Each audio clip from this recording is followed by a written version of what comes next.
নাম ফারুক, এই যে এই দোকানে চাঁদাবাজি করতে গিয়ে দেখছেন সবাই।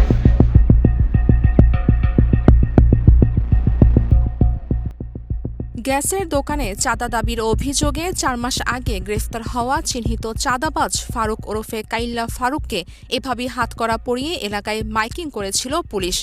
লক্ষ্য ছিল অপরাধীদের হুঁশিয়ার করা। কিন্তু জামিনে বের হতেই আবারও স্বরূপে ফিরেছে সে।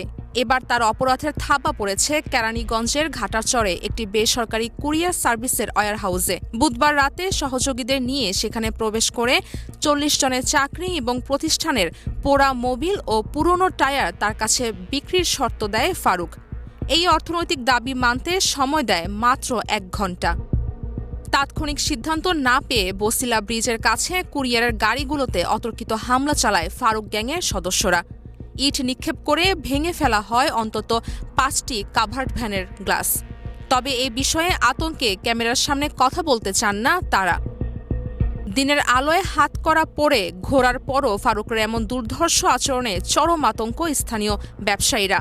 তবে পুলিশ ও র্যাব বলছে অপরাধীকে ধরতে কাজ করছেন তারা।